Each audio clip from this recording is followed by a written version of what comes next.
ke pesantren Kiai Haji Imaduddin Husnul Bantani. Dan langsung saja ya, tanpa berlama-lama. Assalamualaikum Yai. Waalaikumsalam Gus Ajis Jazuli Al Habib. Alhamdulillah kita didatangi tamu juga, dibersamai oleh tamu-tamu dari Cikupa. Perwakilan Banyumas. Aslinya Banyumas, Sokaraja. Alhamdulillah ya.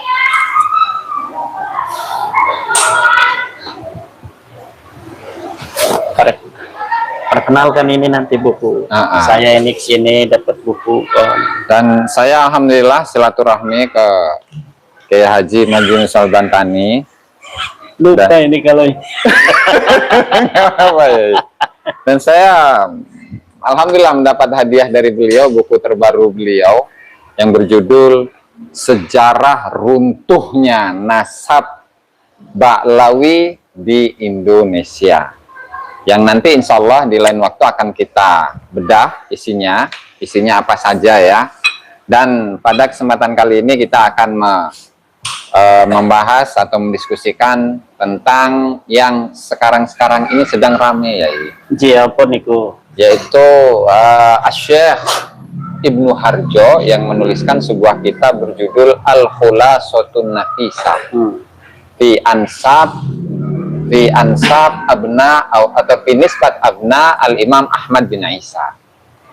Nah, ini kan ada satu al-muhaqqiq ahli tahqiq konon katanya Kiai, yang beliau itu menyusun sebuah kitab tersebut yang mengutip banyak karya, mulai dari Sirru Silsilatil Alawiyah sampai ke kurang lebih abad ke-13an itu ya, tentang keabsahan nasab Alawi. Nah, di sisi lain juga Yai itu pun juga menulis bantahan untuk Syekh Ibnu Harjo. Nah, kalau boleh tahu Yai, Ibnu Harjo itu siapa, dan isi dari buku Al-Khulasatun Nafisah itu seperti apa ya? Ya, makasih. Ibnu Harjo itu namanya Pak Supriyanto.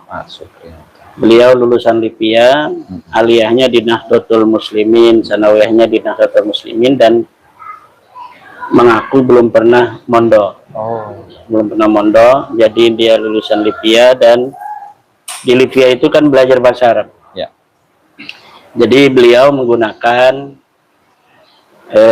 kemampuan bahasa Arabnya itu untuk membaca-baca kitab-kitab yang sudah dicetak, kemudian dicetak ulang di percetakan At-Turmusi, terutama ada yang tipe-tipe, kan di kita banyak tipenya tuh. Ya.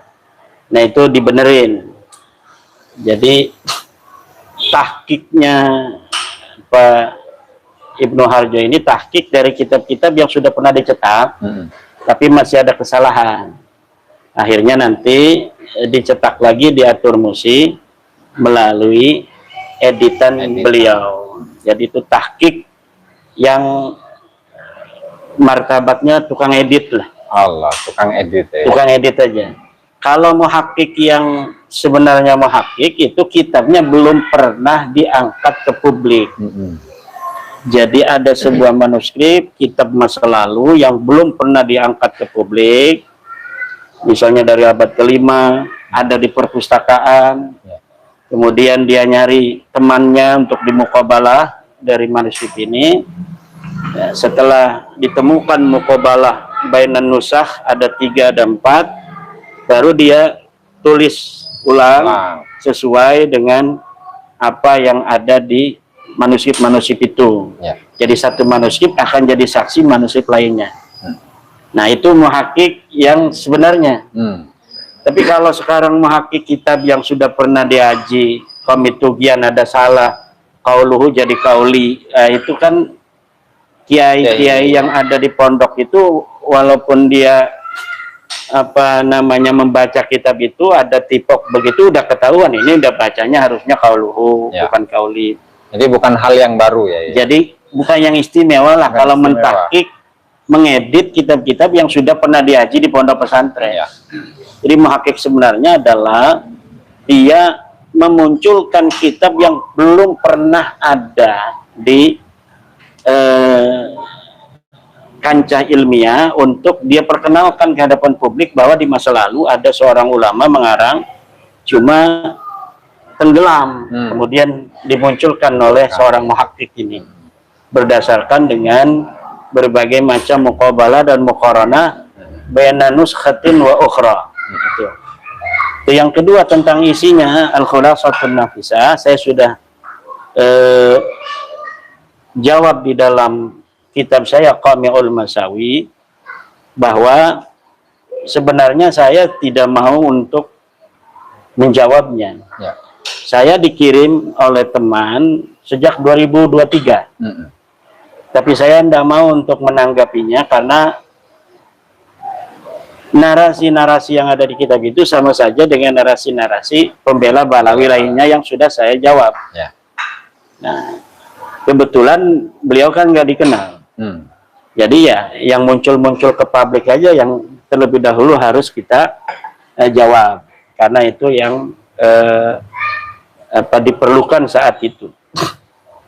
Ketika kemarin itu namanya angkat oleh Nahdlatul Turas, oleh Majelis Ulama Indonesia, ya bahwa ini ada orang aneh yang seorang tukang bangunan kemudian bisa menjadi seorang muhakkik gitu kan, mentahqiq yang mendapatkan mendapatkan penghargaan dari MUI gitu kan, jadi menjadi buah bibir. Kaum santri yang meninggikan itu sebenarnya sedang merendahkan pesantren. Allah. Nah, masa pesantren yang selama ini mendidik santri tidak punya orang yang diunggulkan, malah mengunggulkan lulusan Libya yang nggak pernah mondok di pesantren NU. Nah, ini anomali dari bagaimana sebenarnya sistem pendidikan di pesantren kok kalah dengan Libya. Oh, Libya itu Wahabi itu ya? Libya kan Wahabi, bukan NU. Betulan dulu pernah saya juga daftar di Libya. Di NU itu banyak juga yang daftar Libya karena sudah merasa nggak bakal kena virus Wahabi. Ulil Absar itu juga Libya. Gus Fuad kakaknya Dr. Ubedillah juga Libya. Saya juga pernah di Libya tapi enggak saya teruskan. Kemudian isinya yang paling besar itu dalil yang dikemukakan oleh Ibnu Harjo itu adalah karena tidak menemukan kitab-kitab yang saya minta, ya kembali lagi kepada adamul wujdan la yastalzimu adamal wujud. Tidak disebut itu bukan berarti tidak ada. Ya betul. Tidak disebut itu memang tidak berarti tidak ada. Tapi perlu pembuktian kan akan keberadaan itu. Kalau yang tidak disebut, yang ada itu tidak disebut, apalagi yang tidak ada. Lebih tidak akan disebut. Nah, Balawi ini yang kedua. Karena dia tidak ada, maka dia tidak disebut. Sesuatu yang ada belum tentu disebut, tapi sesuatu yang tidak ada sudah jelas tidak akan disebut, kecuali oleh orang pembohong. Seperti siapa ya? Ya seperti orang-orang yang menulis silsilah pakai muqaddam, padahal pakai muqaddam is nothing but just the projection of man of Ba'alawi. Dia hanya proyeksi yang ditulis-tuliskan demikian saja tanpa ada bukti otentik bahwa sosoknya pernah ada di masa lalu. Dan ini kalau misalnya Gus Ajis ini sebagai teman daripada Syekh Ibnu Harjo itu, tolong sampaikan bikin jawaban dari kitab Qami'ul Masawi. Satu tentang bagaimana pertanggungjawaban Ibnu Harjo tentang kedustaannya dalam kitab Al-Mahzumi, Sihahul Akhbar. Sihahul Akhbar, bahwa dia menyatakan walahu zailun fi hadramauta, padahal yang tertulis walahu zailun fil yamani ala ma yuqal. ma huwa ala ma yuqal. Ala ma yuqal huwa laisa bidha'ifin faqat walakin ad'afal aqwal. Ad'afad di'af. Waduh. Yang paling doib-doibnya, yang doib itu ala ma yuqal. Orang yang pakai qila aja itu masih mending, doib aja. Yuqalu lebih doib. Tapi kalau ala ma yuqal itu ad'afud di'af. Paling lemah-lemahnya pendapat itu adalah kalau dikatakan ala ma yuqal. Dan pengarang Syihaul Akhyar, mungkin ya Syihaul Akhbar, ada geremeng-geremeng orang ngomong, oh Ahmad bin Isa ada keturunan loh di Yaman, entah di mana-mananya. Ya, sebagai seorang penulis, dia katakan sejujurnya dan sebenarnya ada ya geremeng-geremeng orang yang mengaku di sana sebagai keturunannya. Walahu dhailun fil Yamani ala ma yuqal. Nah, kata fil Yamani adalah kalimatun a'ammu minal Yaman, min Hadramaut. Kalimatun a'ammu min Hadramaut.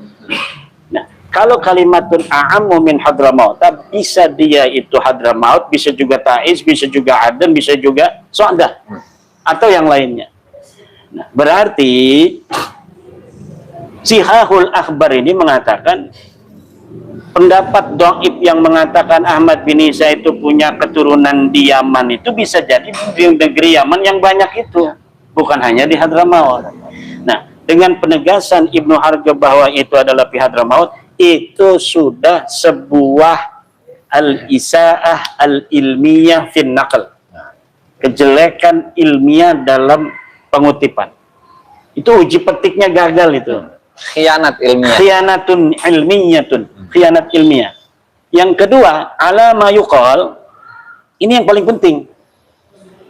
Ala ma yuqal yang seharusnya menjadi sebuah patokan para pembaca untuk mengetahui apakah pendapat yang mengatakan walahu zailun fil Yamani ini betul atau tidak, sahih atau tidak, malah dihilangkan.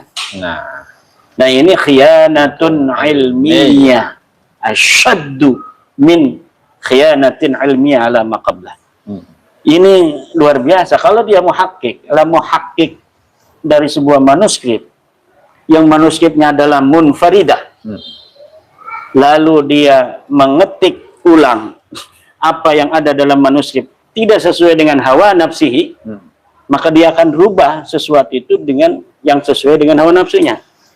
Wahada majara bi kathirin min muhaqqiqi Ba'alawi. Inna lillahi wa inna ilaihi Ka'abdillah Muhammad Al-Hamsi wa Alwi bin Tahir Al-Haddad wa Salim bin Jindan wa ghairihim wa ghairu haula'i kathir wa ghairu haula'i kathir mimman haqqaqal kitaban aw makhtutatan fin nasabi thumma ghayyara ma fiha ala ma yuwafiqu hawa anfusihim.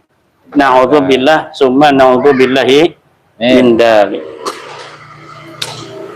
Jadi kesimpulannya apa? Kesimpulannya jangan diharapkan Ibnu Harjo untuk bisa membela nasab Alawi. Dia bisa menjawab poin-poin saya yang ada dalam Kamilul Masawi aja udah hebat. Wah, hebat, keren. Udah keren banget itu. Nah, itu coba para pendukung Balawi jangan malu-malu lah. Baca kitab saya Kamilul Masawi, lalu bandingkan bainaha atau bainahu wa bainahu wa baina ma katabahu Ibnu Harjo. Lihat bagaimana nalar ilmiahnya yang dibangun. Bagaimana seseorang penulis itu mampu mengembangkan informasi yang dia dapatkan, kemudian menginterpretasi dan menyimpulkannya sesuai dengan kaidah fan yang sedang dihadapi. Saya kasih di situ dalam kitab Kamilul Masawi berbagai macam qawaid, kaidah fi fanayat tarikh wal nasab. bagaimana kaidah sebuah jumlah ismiyah dari sebuah kitab masa lalu, bagaimana jumlah fi'liyah yang ada di kitab masa lalu, kemudian akan berimplikasi terhadap suatu kesimpulan di kitab berikutnya. Nah, ini yang tidak dipahami oleh Ibnu Harjo. Nah, kalau tidak paham ya harus ikut yang paham. Al-jahil yuqallidul alim. Ya, al-jahil yuqallidul alim. Al-alimu hujjatun 'alal jahil. Dia ngomong begitu dalam kitabnya. Al-alim hujjatun 'alal jahil. Naam, wa ana hujjatuka fi butlani nasabi wa alwi ya Ibnu Harjo. Ana daliluka, ana hujjatuka, fattabi'ni. Wa illa fanta fi dhalalin mubin. Hatu burhanakum in kuntum shadiqin. Ada satu hal yang menarik itu ya, bahwa begini, seingat saya redaksi Arabnya kurang apal. Cuman yang saya ingat itu wa minal mujazafah, termasuk hal yang ceroboh, yaitu apa? Menafikan seseorang siapapun itu lantaran leluhurnya itu tidak disebutkan dalam kitab nasab. Padahal tidak semua yang terjadi itu tertulis. Tidak semua yang tertulis itu benar. Tidak semua yang maaf, saya ulangi. Tidak semua yang terjadi itu diucapkan. Tidak semua yang diucapkan itu ditulis. Tidak semua yang ditulis itu benar. Nah, lalu kesimpulannya, sehingga tidak ditulis, tidak ditemukan bukan berarti nggak ada. Nah, artinya kan ini bertentangan dengan mukaddimah yang dibangun di awal ya. Coba ulangi mukadimahnya itu dari awal. Yang aneh itu. Laisa ma laisa kullu ma yaqa'u yuqal. Wa laisa kullu ma yuqal yuktab. Wa laisa kullu ma yuktab yusib. Nah, lalu wala yalzamu min adamil wujdan adamul wujud. Nah, artinya kalau di mukadimah awal tidak semua yang tertulis itu benar. Sebelum saya lompat ya. Tidak semua yang ditulis itu benar. Nah, ini bertentangan dengan natijahnya. Natijahnya itu tidak ditemukan bukan berarti nggak ada. Padahal ini nggak ditulis. Setiap yang tertulis itu semua yang ditulis itu tidak semuanya benar. Yang tertulis saja artinya yang tertulis saja itu tidak pasti benar, apalagi tidak ada, kan harusnya seperti itu. Begitu. Karena itu mubalaqah. Safsatiyah. Sopis, sesuatu yang bukan untuk mencari kebenaran tapi mencari pembenaran. Bahwa talibul mubarrirat la talibul haq. Fa talibul haq yatlubul haq ala ma yuafiku hawahu aw lam yuafiq. Tapi kalau orang yang mencari mubarrir, pembenaran itu, dia akan terima sebuah dalil kalau itu sesuai dengan hawa anfusihi, dengan hawa nafsihi. Kalau tidak sesuai, dia akan abaikan dan dia akan mencari pembenaran dari situ. Dan hal yang semacam itu tidak hanya terjadi zaman ini. Kalau kita mencari referensi masa lalu tentang orang-orang semacam itu banyak sekali di buku-buku sejarah. Bagaimana perdebatan masa lalu antara para ulama dengan para orang-orang yang mukabirin, yang mukabarah, yang ketika kebenaran itu sudah tampak pun mereka tidak akan memperdulikannya, karena yang dicari adalah pembenaran atas segala kesimpulan yang telah mereka simpulkan sendiri. Nah, fatalibul haq, orang yang mencari hak, kata Ibnul Haisam yang dibacakan oleh Gus Ajis itu akan berani untuk melawan apa yang menjadi kepentingannya, bahkan dia akan menjadi musuh dari apa yang dia baca. Jadi setiap orang menulis itu punya dua dimensi, dimensi apa yang nampak dan dimensi kepentingan. Nah, seorang nakid, seorang yang sudah derajat nakid bukan al-qari, itu akan mampu untuk mendeteksi sebuah tulisan seseorang dalam sejarah dan nasab itu, apakah murni di situ ingin menyampaikan ilmu pengetahuan, atau tersembunyi sebuah maksud darinya untuk kepentingan dirinya. Dan ini yang harus dipahami oleh para santri, bahwa setiap riwayat, setiap cerita yang diriwayatkan itu mempunyai maksud tersembunyi. Dalam akidah diriwayatkan oleh seorang yang berakidah Mu'tazilah, kita harus curiga, jangan-jangan dalil-dalil narasi yang dia rangkai itu adalah narasi yang ingin memperkuat daripada dalil-dalilnya Mu'tazilah dan keyakinan Mu'tazilah. Begitu pula sebaliknya dari Ahlussunnah. Nah, kalau yang menulis sebuah kitab lahu maslahatun nafsiyatun, kita harus penuh kecurigaan. Kita sedang meneliti nasab Balawi. Nasab Balawinya ditulis dalam kitabnya Ali As-Sakran. Dia menyampaikan sebuah dalil-dalil ulama-ulama masa lalu. Maka seorang peneliti harus sangat curiga, karena lahu maslahatun nafsiyatun, ada kepentingan pribadi. Maka setiap kata yang keluar dari Ali As-Sakran di dalam kitab Burqah, laikun li ayyut tahama, layak untuk dicurigai. Maka saya curigai setiap kata-kata Ali As-Sakran dalam Al-Burqah dan menemukan bahwa dalam selembar aja ada bisa 10 kedustaan gitu. Karena tujuan daripada dia menulis murni untuk memperkuat pengakuannya sebagai keturunan Nabi itu. Begitu pula misalnya karangannya disebut Abil Muammar Yahya Toba-Toba, tapi muhakiknya Yusuf Jamalullah Al-Balawi. Bener nggak ini? Apa kitab ini punya Abil Muammar? Karena orang yang memunculkan pertama kali kitab ini seorang Balawi, yang di dalamnya menyambungkan Balawi kepada Ahmad bin Isa. Ini kita harus curiga. Jangan kita baca apa yang ada di dalam madmun kitab itu tanpa kita mempunyai rasa kecurigaan sedikit pun.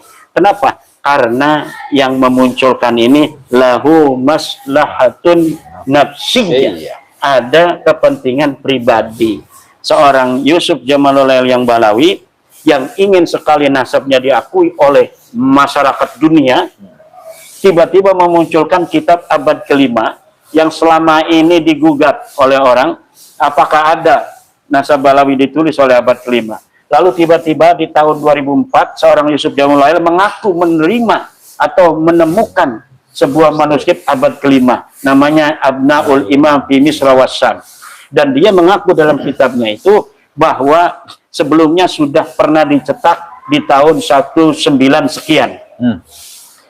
Nah, kita tanya, kalau pernah dicetak tahun 1900 sekian atau 1890 sekian, mana manuskrip atau sisa cetakan daripada cetakan itu? Tentunya kalau dia bisa mencetak hari ini, ada dong sisa dari cetakan masa lalu itu untuk dijadikan sebuah hujjah bahwa dia tidak berbohong. Tapi dia tidak akan bisa untuk mengangkat ke publik hari ini bahwa pernah dicetak kitab Abnaul Imam sebelum 2004. Nggak bakal bisa. Apalagi di dalam kitab Abnaul Imam yang lucu itu, bukannya dia mempotret buku cetakan masa lalu yang menjadi sebuah bahan makhtutatun yusta'anu biha ala hadat tabak, malah dia memotret makhtutat yang menjadi dasar percetakan tahun 1800. Kalau dia bisa untuk menunjukkan manuskrip yang menjadi dasar cetakan masa lalu, kenapa dia tidak bisa memberikan foto cetakan itu yang menjadi dasar dia mencetak hari ini? Itu bukti dia berdusta. Malah dia bikin narasi fiktif. Ini pernah ditahqiq oleh Ibnu Sodaqah tahun sekian. Dia pernah juga setelahnya ditahqiq oleh Safaraini tahun sekian, kemudian sampai dicetak tahun sekian. Balsit semua itu. Dulu saya ikut narasi itu. Jadi kita mengikuti narasi dia, narasi bahwa ini pernah ditahqiq oleh Imam Anu tahun sekian. Saya teliti nama-nama itu bohong, nggak ada. Kecuali nama yang terakhir. Ya, nama yang terakhir ulama juga ulama yang tidak ada kaitan dengan nasab. Saya kira ini sudah waktunya cara kita belajar agama, terutama sejarah, itu bukan hanya taken for granted, tapi kita harus dari al-qari naik menjadi an-naqid, sehingga kita tidak dibodohi oleh narasi orang-orang jahat yang ingin mempunyai tujuan tertentu di dalam bagaimana mereka menarasikan dan menghistoriografikan sebuah sejarah yang ada kaitannya dengan agama, yang ada kaitannya dengan nasab, yang ada kaitannya dengan ajaran-ajaran dan sejarah terutama tanah Jawa ini. Harus semua narasi itu dicurigai. Wali Songo Balawi, curigai kitabnya apa, dari mana dia mendapatkannya, lalu hubungan antara satu manuskrip dengan manuskrip sebelumnya, di mana ketemunya, apakah terpotong sampai di situ. Walaupun itu manuskrip Nusantara, yang di situ dia mengatakan bahwa Wali Songo ke Balawi, kalau mukhalifun lima qablahu min kutubil ansabi yuraddu, kalau bertentangan dengan kitab nasab sebelumnya, terpaksa harus kita tolak juga. Nggak bisa dong, kita kan harus menerima dari leluhur kita. Ya leluhur kita belum tentu tulisan leluhur kita. Bisa jadi tulisan orang yang ada dari zaman sekarang, dari Balawi, nulis-nulis sejarah pakai bahasa Jawa, kemudian dialamatkan kepada leluhur kita. Jadi leluhur kita bariun minhu. Tidak ada kaitan dengan tulisan itu. Dan kita harus bangga sebagai bangsa Indonesia, bangsa besar, bangsa yang telah menguasai Asia Tenggara di masa lalu, keturunan daripada raja-raja Majapahit, raja-raja Pajang, raja Kalimantan, raja Sulawesi, raja Ambon, raja Papua, raja Aceh, semuanya Sayyid dan Syarif. Tidak boleh merasa rendah diri di hadapan orang-orang yang tidak jelas nasabnya. Ya, tidak boleh. Tidak boleh. Haram. Haram. Orang Indonesia turunan sudah jelas. Turunan bangsa Indonesia yang dulu bisa menguasai tanah Nusantara yang luas ini. Yang dulu menguasai Asia Tenggara, yang dulu orang Mongol kalah oleh orang Jawa. Ini orang Jawa terutama. Mongol kalah sama ente. Jangan kalah ente sama orang yang tidak punya senjata. Ya gimana urusannya? Nah ini ada saudara-saudara kita dari Balawi, dari Balawi. Dari ini mungkin ada yang ingin bertanya atau gimana. Gus Ajis terutama, kalau sama saya udah cukup lah. Saya udah ngomongnya banyak ini. Enggak, Pak. Bismillah. Ada yang mau nanya?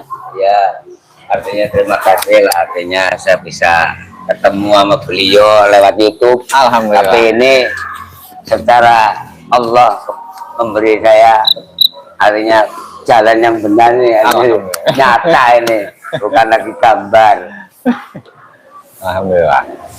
Saya mengagumi. Oh, alhamdulillah Pak. Anda ini. Ya Gus Ajis. Lah artinya ya Gus Ajis, ya juga Gus Ajis ya. Dan baca ini pembela Pak Imad nih, saya bilangnya Pak Imad, saya emang nggak panggil Kiai itu. Selama itu luar biasa nih, ada 10 orang aja nih, model kayak gini, untuk dari dulu nih, cuma 1 orang nih, demi Allah tuh. Saya kan juga sering kumpul-kumpul sama teman-teman kan di Cikupa itu. Ini Cikupa kuat sekali masalah kabit, masalahnya dari warisannya Mbah almarhum Uci Turtusi. Wah, pohara jasa ya. Wah, pohara jasa itu. Dari Pekalongan sampai Pasar Kemis 1 jam. Dari mana dongengnya? Kedatangan tamu dari Arab, tapi jin gitu loh. Cakep-cakep, kakinya kuda, ada kakinya sapi. Ini beliau itu. Beliau mengatakan begitu, almarhum. Dari situ lantas sulit untuk dihilangkan. Tapi ya sebagian juga ada yang ragu-ragu karena itu dianggap gurunya ya. Ngiklat. Nggak enak. Namanya Pak, sekarang kan gantinya Pak Adiknya. Buyantoh itu. Pernah saya palak aja itu. Ngamuk aja itu. Siap, Pak. Ya. Mungkin sebelum ditutup ya, closing Oh statement. ya, closing statement. Oh iya nih. Ya, closing statement untuk Gus Ajis. Rencananya Gus Ajis Jajuli akan bedah buku ya, bedah buku khurafat bertempat di Pondok Pesantren Nadatul Ulum untuk para santri-santri saya agar paham juga apa khurafat, apa keramat, juga untuk para pendukung dari perjuangan Wali Songo Indonesia dan dari teman-teman yang pro batalnya Nasabalawi. Ditunggu kedatangannya, nanti pada waktunya kita berikan undangan. Allah. Ya, mudah-mudahan segala ikhtiar kita selaku bangsa Indonesia dan umat Islam untuk menyiarkan bahwa Balawi bukan turunan Nabi ini akan mendapat keberkahan diridhai oleh Allah Subhanahu wa taala dalam rangka menjaga nasab suci Rasulullah SAW. Karena menyakiti Rasulullah itu diantaranya juga adalah dengan memasukkan yang bukan turunan Rasulullah kepada barisan dan bagian keturunan Rasulullah. Walladzina yuduna Rasulullah lahum adzabun alim. Orang yang menyakiti Rasulullah akan mendapatkan siksa yang memedihkan. Jadi terima kasih kedatangan Gus Ajis. Ya, sama-sama. Saya kasih hadiah Gus Ajis.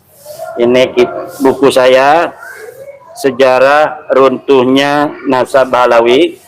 Dan ini buku silakan dipesan di penerbitnya Arta Media, atau juga saya berikan izin untuk siapa saja untuk mencetak sendiri. PDF-nya ada di internet. Ya. Tinggal dilihat Sejarah Runtuhnya Nasab Balawi di Indonesia, karya saya Imaduddin Usman Al-Bantani.